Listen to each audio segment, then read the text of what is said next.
I saw these emergency candles on YouTube the other day and I knew I had to make them. My kids love eating these Baby Bell cheese, and there's a wax coating that we used to throw out, but not anymore after I learned about this.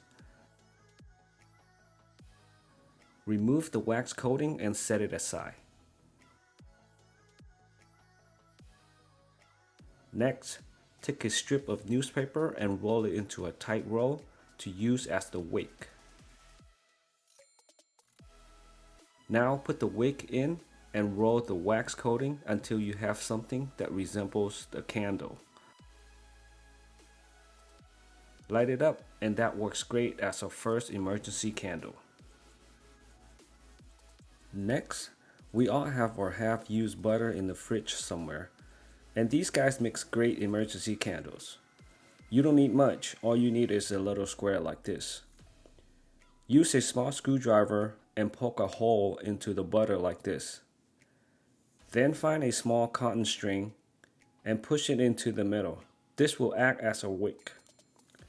Wipe some of the butter onto the wick to help it get started easier.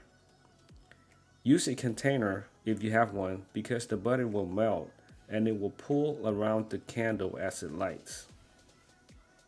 If you have oranges at home, these guys makes great emergency candles in a pinch. Cut an orange right in the center and remove all the flesh, but be careful to retain the core because that will work as our wick. Now take some olive oil and pour it into the orange. Remember to soak the core to help it light better, but do not cover it. Then light it up. This may take a little bit longer, but once it's lit, it stays on for a very long time. Another great emergency candle that you may not think of using is canned tuna in oil. You will need a small screwdriver or any sharp object and a short cotton string to use as a wick. Poke a hole in the middle with the screwdriver and then insert the cotton string. Now you can go ahead and light it up.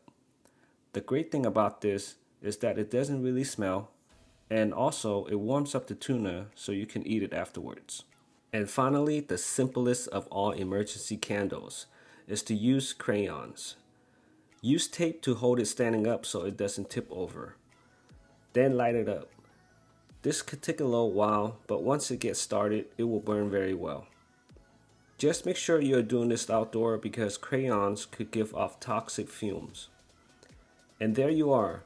You can make emergency candles out of some household things in a pinch. Make sure to always keep an eye on any fire. Be safe.